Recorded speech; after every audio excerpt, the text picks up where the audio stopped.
Welcome to Immigrate. Welcome to a space where you can be vulnerable, a space where you're not going to be judged, a space where you can be authentic.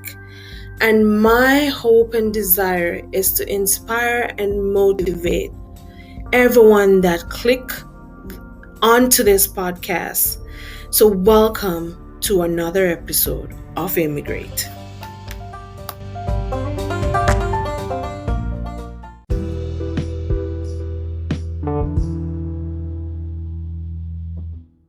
So welcome to another great episode of Immigrate. I'm so excited for this family to come on. Oh, I have a family. Yeah, Jack and his family is here to share their story. And I just want to say, welcome, guys, to my podcast.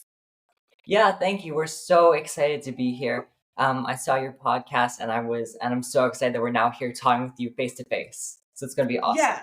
So Thank you so tell me, much. okay, Jack. So tell me about your family. Who are these wonderful people that you sit beside? Yeah, so my parents are absolutely awesome. To give you some backstory, my parents are originally from Ontario in Canada. I'm originally from Nova Scotia, Canada, but for the past 2 years, we have been living in beautiful, sunny Lisbon, Portugal. And it's been an amazing, amazing experience for us. So yeah. Sweet. So why? I think the parents probably want to say, why did you guys move to Portugal?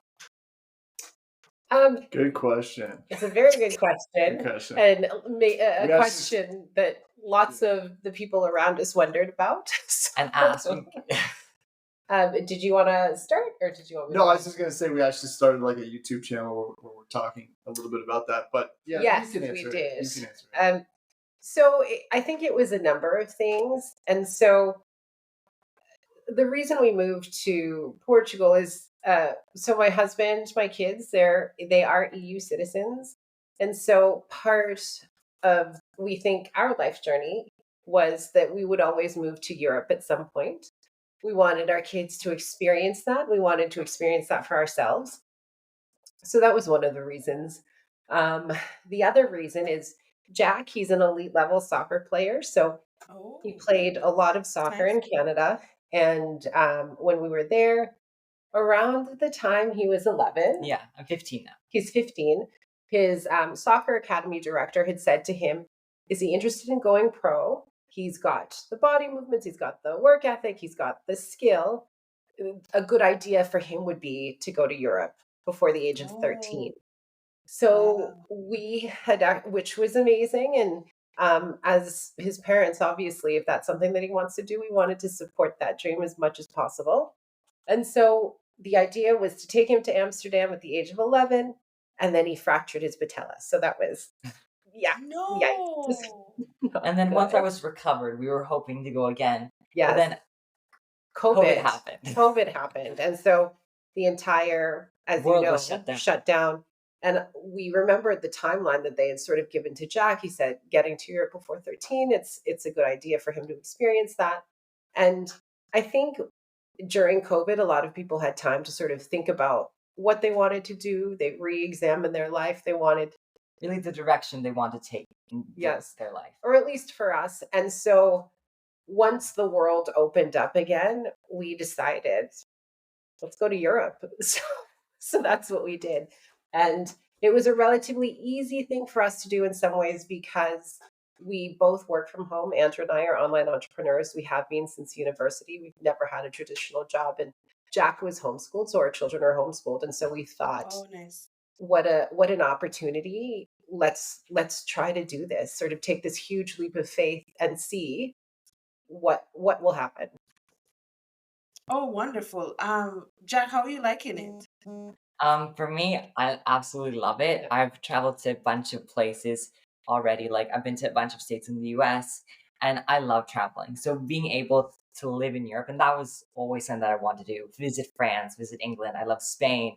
So being able to now live in Portugal, I'm loving It's it. I actually love so cool. much about it. So who's gonna tell me the experience so far? Is it like nice? Like what's the experience while living there right now? Yeah. Well, I think the interesting thing about it is for us, we moved to Portugal and none of us Mhm. spoke a word of Portuguese. I know. So that's kind of like a thing. Like, you know, I mentioned earlier we had this idea, oh, you know, maybe we should live in Europe, but you know, when you just move to an entirely new country where you don't speak any of the language, and you know, you're just kind of thrust in there, and at the same time you massively downsize, right? So we had a house back in Canada, but when you go to Europe, you're taking like four huge suitcases and dragging those around the airport, and you know, bags. And so it was like we kind of had to face those two things initially, like the language and just kind of being comfortable, Mhm. like living with less. So, other than the language, what else? What is you think the most complex of all the? I mean, language is always hard because if you can't Mhm. communicate, then you can't get around. What else was Yeah. more complex? Like, what was the hardest of all of that experience and I dragging think suitcases around? Mhm. I like think it might be Mhm. different for each of us, and I'll let Okay. Jack start. But Yeah, yeah. Yeah, I for me, I felt like I love Harry Potter. So for me, I kind of felt like it was like Harry Potter, like you're in your normal world, and then one day you get all these letters, and then you're thrust into this totally new world where everything is different, and it's really disorienting. And it's almost like you almost become you're like a blank slate because no one knows you in Portugal, and that's kind of a really interesting phenomenon. But I know I think, felt homesick for the first couple of days, and it's really, I think, because we weren't able to connect with anyone outside of the four of us. yeah, Okay. I think that's so true. I think it was certainly. I know for myself. Let's just talking about missing Canada and where because you're always so excited to go. I think Hmm. you're always so excited to go, and when you get to your destination. So when we got to Portugal, it was so exciting to be here, and yet we nothing was familiar, not even It nothing. was the weird. the the streets look different. Everything that you know is It's no flipped on longer its head. there, and I think that was so complicated for us. And then when you put the language in, and you can't communicate, it's just a very disorienting experience. And even though you're so excited to be there, you miss so many things about where you've just come from. And so I really believe that when you get to a new place, there's a long period of transition for you to Mm-hmm. figure out whether or not you Mm-hmm. can stay there. Like, do I Mhm. belong here? Do I feel at home here? Is my home here? Do I go back? Like all of these things. And because it was us and a family, and Andrew and I had to worry about our children and how they felt here, I think that was very difficult. And again, just even leaving family and friends behind. That was really hard because if you don't know anybody where you are. Um, for me, that was also difficult. So just not knowing anybody, and as you get along, you start to meet people, but just initially, just being yes, just Because we alone were, and mhm. disoriented. Yeah, because we were craving the familiar, yet we were so excited for the unknown and what it could hold. So it's that weird contradiction. And that feeling can be very like you don't know which feeling to use because it's like, Yes, okay, I know I want to be here, but being right. here is scaring me. Yeah. So Yes, it's like, what do you do? I could yeah, remember my first year here too. Is like in Canada. I'm like, I have no family here. I moved here when I right. was 25, Okay. so I was kind of not in my 30s yet. But I was like, I don't know what to do. Yes, you see, people probably look like me, but they don't probably understand because everybody relate to someone. Yes, And it Right. was so difficult because it's like, okay, I want to vent, but you can't really vent to anybody because they yes, don't know you. So, yes. so I could understand. Anything else? Like, what else about the food, or how was the transition with the food? Oh, Yeah. And Yeah. Well, oh, before we get to the food, like the one thing I wanted to say yeah, is when we got here, um, it was for me like the memory comes back as just eye candy because you're in this new country, and there was so many like old buildings and beautiful doors and windows, and at the same time graffiti, and at the same time it was just so different from where we were in Canada. And so it was like just there was a lot to like soak up, and we certainly want to do that with the food as well. Yeah, and I think the only time I started to feel a little bit better, I mentioned this actually in one of our videos, is that I probably cried every morning for the first 2 months. So I would I wake can up, imagine. yeah, and I would so happy to be here, so excited for the things that Andrew was talking about, just experiencing those things, but so sad at the same time. Mhm. It's just Right. such a funny feeling. And I only started, and then one day it was really interesting. I just woke up and I didn't cry. Like it was, yeah, I just woke up and I didn't cry. And I realized it was because I really, like if I was driving down the street, I knew where I was now. Like I didn't need Oh, my nice. GPS. Things start to become familiar, and that feels more like home. So it was just an interesting transition, but I really do feel like it takes quite a bit of time. So, and And maybe not adjustment something you're too. prepared for. Yeah, it's never easy to just move into another country. Like it takes you. Some people it takes them years to Right. even adjust to anything that's familiar too. Yeah. I know we said we're gonna talk about the food. How is the food? I heard the food is Yeah. beautiful there. So we all love the food. We all love to eat. We like to go to new grocery stores. We find it a fun activity to do. We love to go to restaurants. Like, yeah, seriously, yeah. the activity for the four of us is like, oh, new grocery store, let's go. I know, like a couple months ago, a new grocery store opened up, so we were so excited to go there. But seriously, the Portuguese food is so, so good. And that surprised me a little, but it didn't surprise me, but it kind of surprised me too, because in Canada, you hear a lot about French food or Spanish food or Spanish, French, Italian food. Japanese, Yeah, Japanese, Korean. Chinese. But you don't hear about Portuguese food. But the Portuguese food is actually really, really good. Like, I love arroz de marisco, which is kind of similar to the Spanish paella, but it's more of like a stew, a seafood stew. And then there's something that I also love, bitok, which is like a steak with egg and then rice and then French Okay. fries. And what's really cool is most places hand make and like the fries here, which is awesome. Yes, hand cut. But what do you want to say about the food? Because I know you love the food. You've also tried to make more Portuguese food as we've been here. Tried to make it more traditional, Wow. things like that. So Yes. Yeah. tell us about your experience. Yeah, I really like the food. The most interesting thing, the most surprising thing about it when we first got here was the homogeny of the food culture here. And what I mean by that is, there are different restaurants, like, they have like Chinese place and an Italian place, but like the vast majority of stuff serves like Portuguese traditional food. And we didn't know what the names of any of those were because we didn't speak Portuguese. But it's a really interesting food culture when you move into it. And yes, I've definitely started cooking some Portuguese food, and it's good. I love food, and I love cooking it, and these guys love eating it too. Yeah, so we're all good. So who's the chef? Who's the chef in the family? Like who is the chef? Oh, Andrew. Oh. Andrew's the cooker, we call him. Yeah. So who took longer to transition into Portugal? Who took a longer in a transition?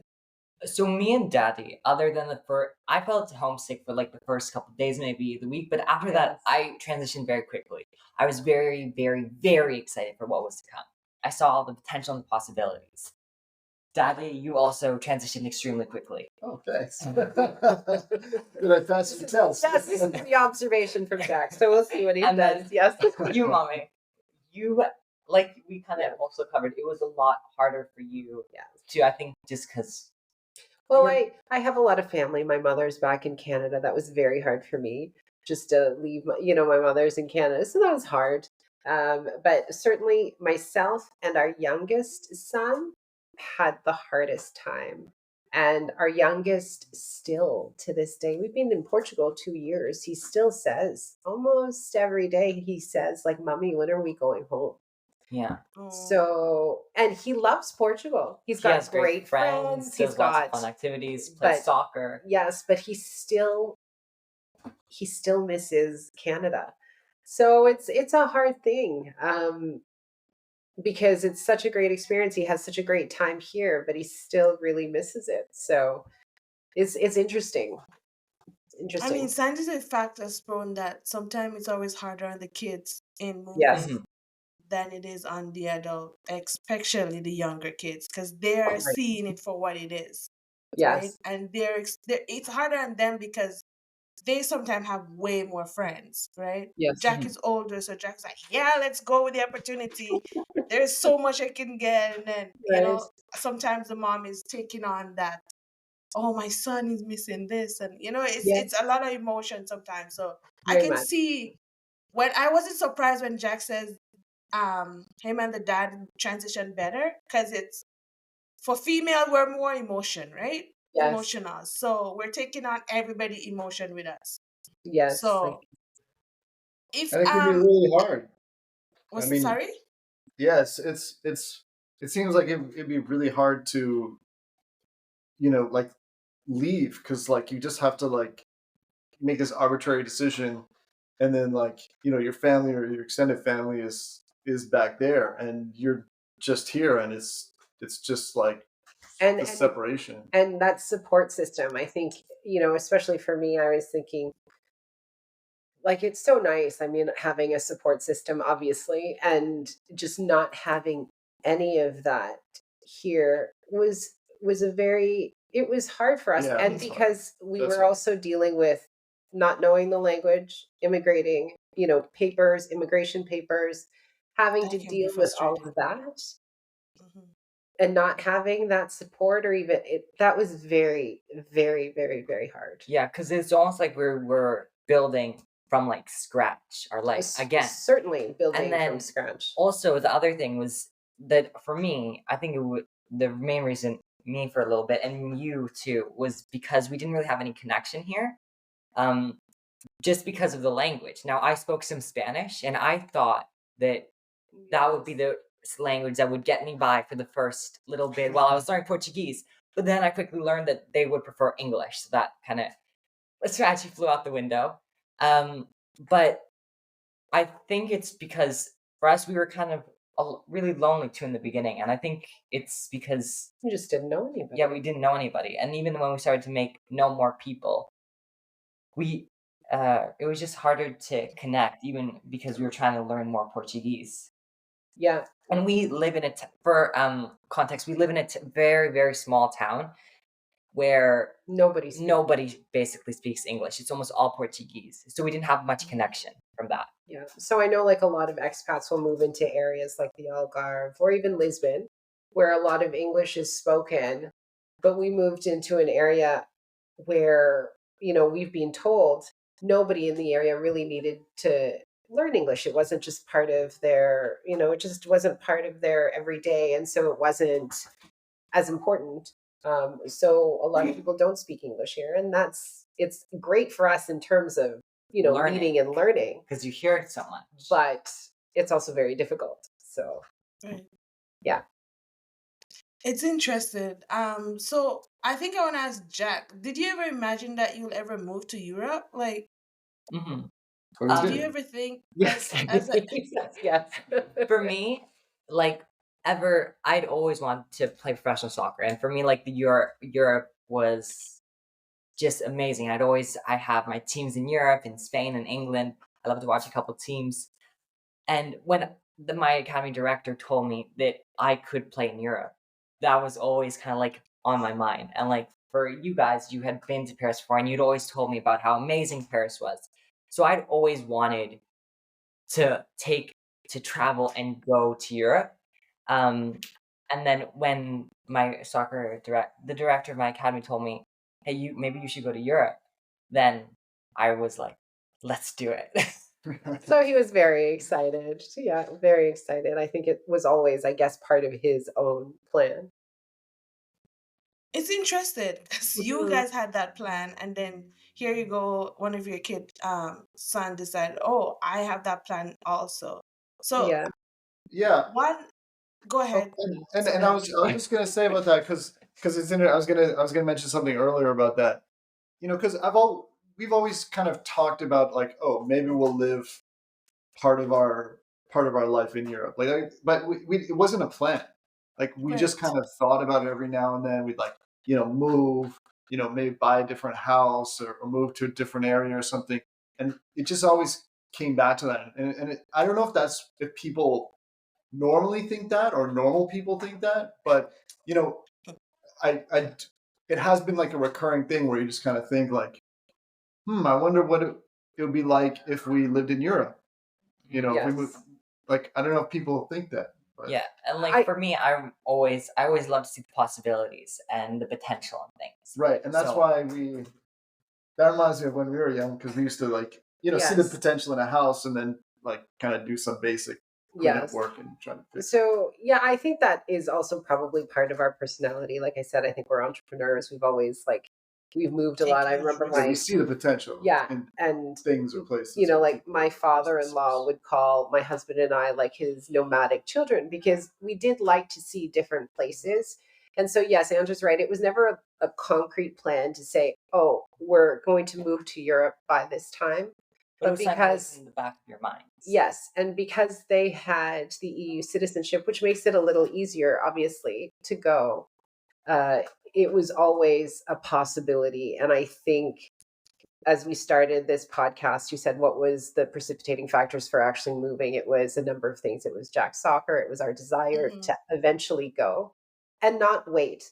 Also, like not wait till our kids were gone, not wait till we were retired, but actually go now.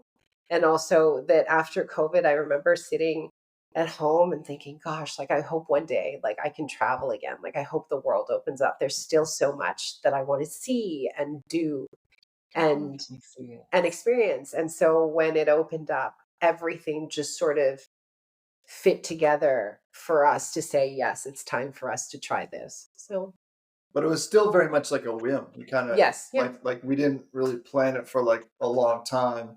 We didn't have a scouting trip. It was a little bit impulsive.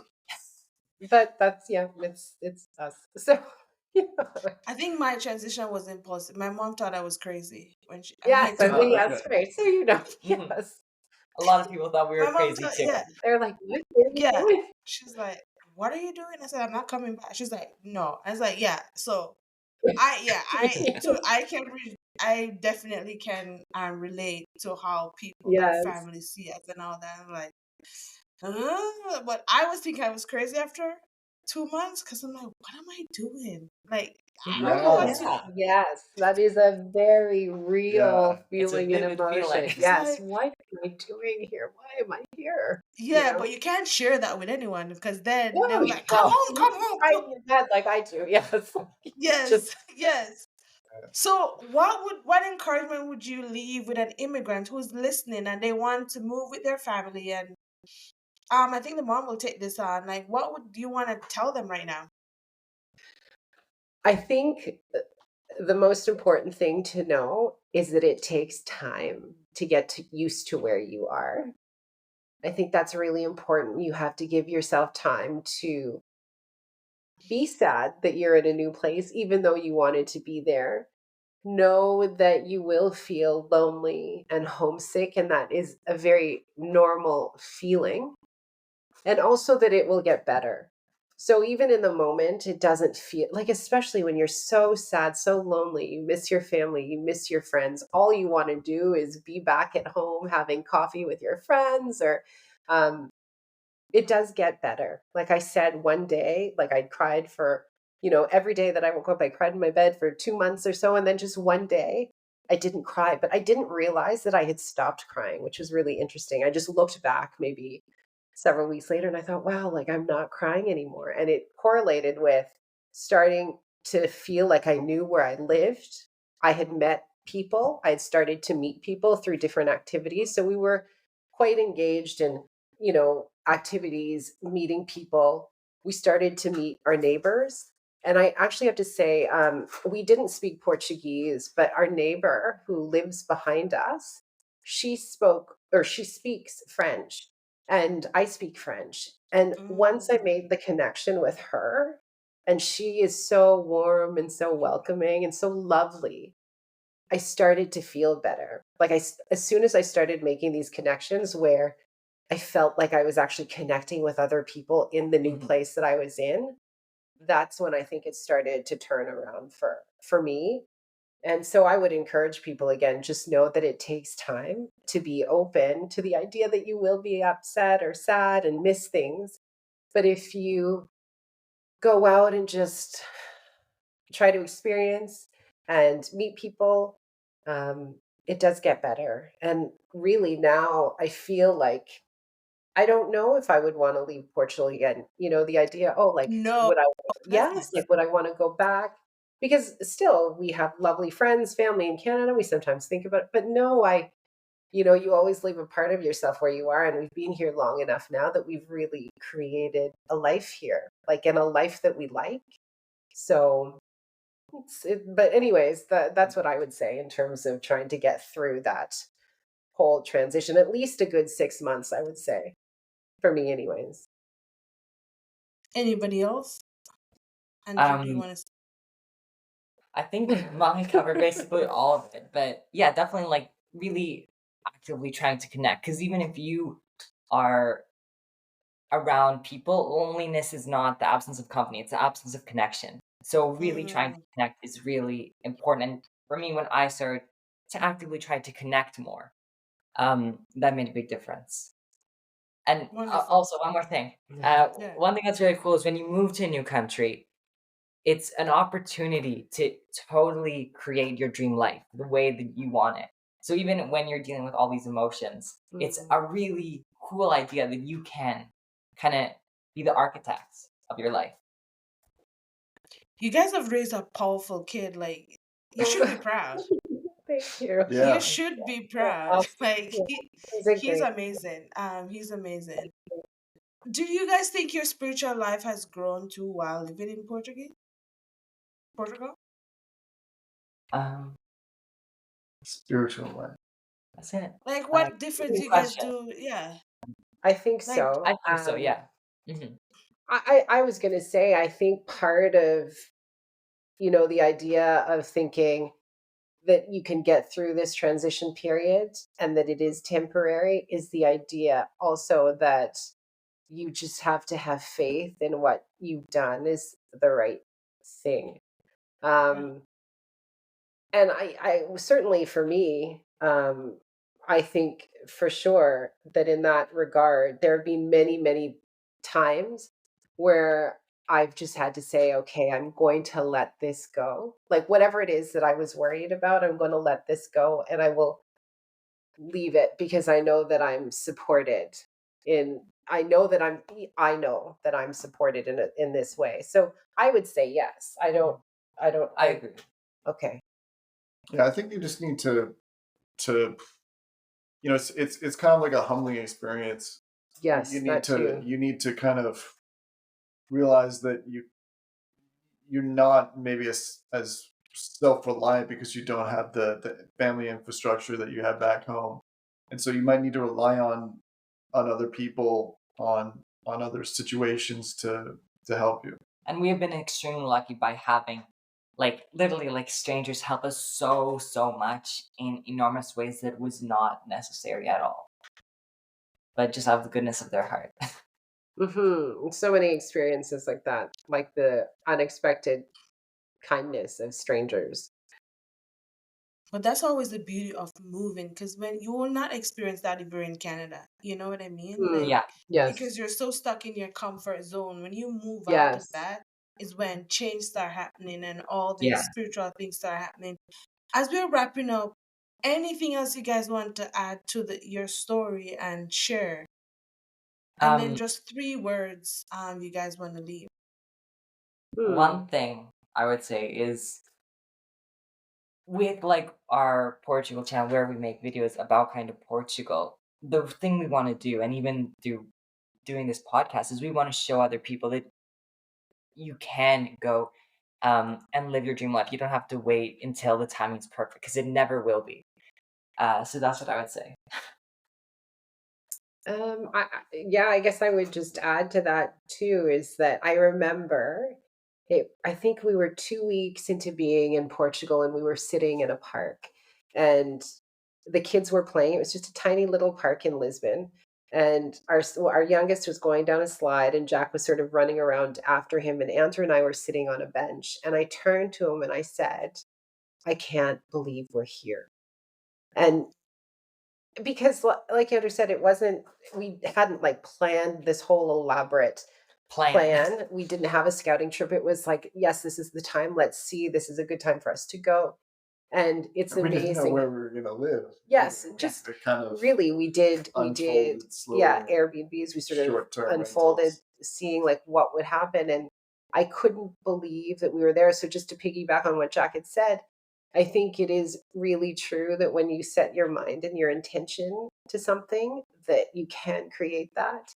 And I feel like this has been such a wonderful experience for our family in general. Certainly, there are many, many ups and downs, so many challenges, so many difficult times as well. Like, that sometimes it kept on going. Things with immigration, like, again, like I have to do this. This is wrong. I don't understand this. All of these things.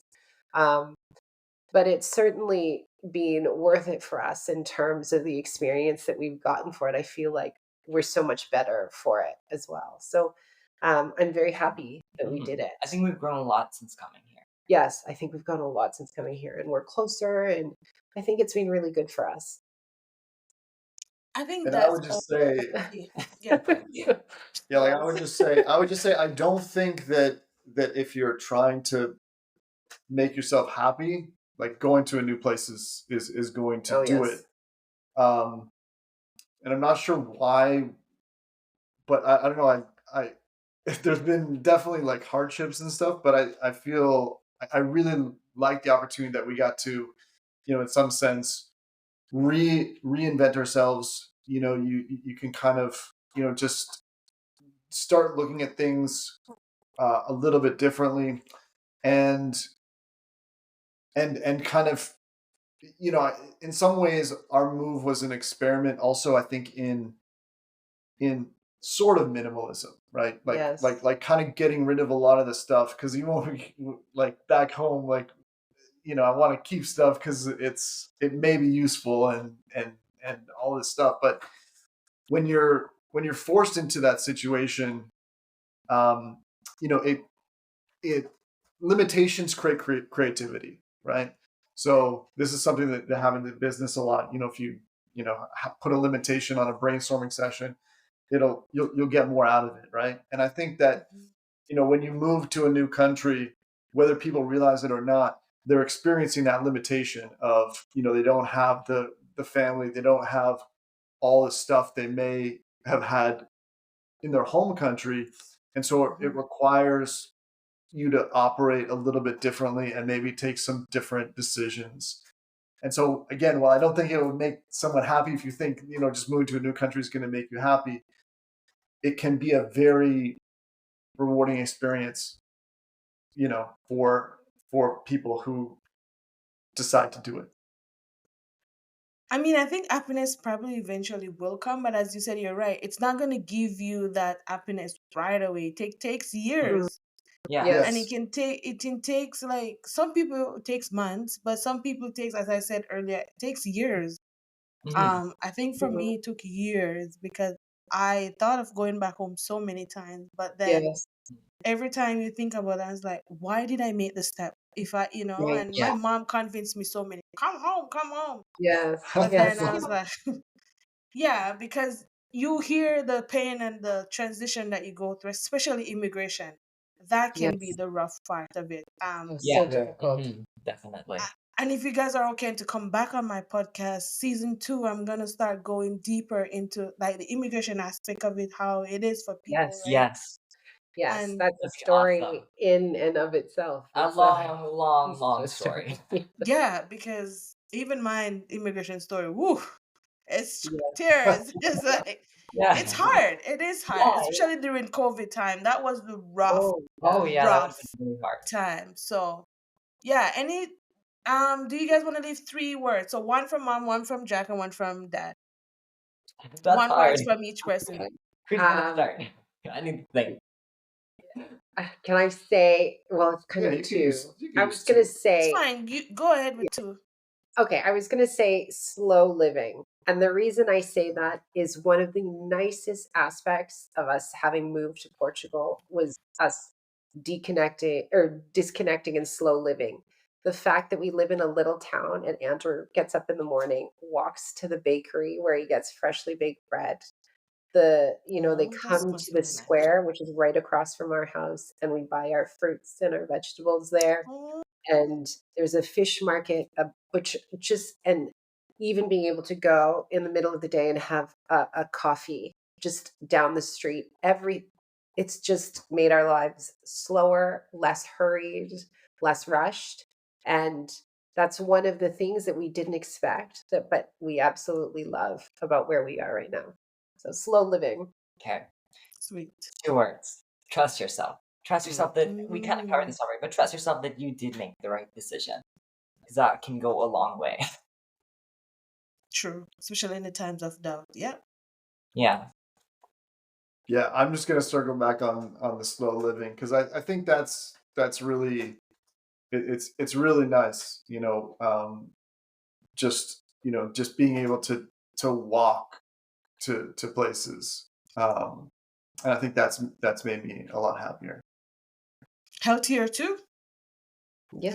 because Yes. then you don't have to probably worry about winter. Oh, you can't go out and all that. No. So yeah. No. So Yeah. So it's been really nice. But it gets surprisingly cold in Portugal at night. does it? Yeah, Yes. Oh it's really yes. cold. Oh It's yes. the Like you need a it's winter the hat at what is times. it? The Or a sunniest jacket. cold country you It's will yeah, ever. it's the Yeah. people talk about Portugal and say it's a cold country with a whole lot of sun, and that's completely true. As soon as the sun goes down, like in the winter, you're in North jackets Face. and You're in the yeah. North Face. Yeah. So Wow. So you guys ever have to put a winter jacket on? yes. Oh No. yeah. All the time. All the time. What? The North Face, like Yeah. all the We're, time. we're like about to go into October now, so we're gonna be getting the gloves. But when we brought those 4 suitcases, we didn't bring winter There was jackets. no winter jacket in there. It said online course there was not. gonna be winter jackets. That's what it said Did you guys online. you guys went back to Canada or you end up buying jackets where you were? We bought Uh, jackets where we were, and but then but and not after suffering with no, the not with after with the suffering. layers. We The suffered with sweater and then the other sweater on top and then no. a windbreaker. Oh, we bought a winter jacket, and then the next time we came to visit Canada, we got our winter jackets and our boots, and everything. Yeah. Yeah. So Right. So thank you guys so much for coming on to my thank podcast. Yes. Thank It was you. a really great interview, and I can't wait to bring you guys back on if you're okay for the second season. Yeah. yes, that would be That'd be Um, lovely. awesome. I don't know what's gonna be the main thing, but you gave me a good point, Mom, of the immigration. You keep saying immigration, and I keep thinking about it, and I'm like, that I've never really asked people how the immigration transition because I've spoken to so many people in the Yeah. last couple of months, and Yes. immigration is a whole different stress. It's Yeah. a Yes. whole Very different big. Very different. stressed. For me, is I could write a book about just immigration. True. Yeah. Yeah. So I think that's where I'm gonna go into more, and so Okay. thank That's you a guys so much for coming on, Yes. and yeah, being Thank you. vulnerable Yes. and authentic. Yes. All right. Thank Okay. you. Awesome. Thank you so much, Tasha. Thank you.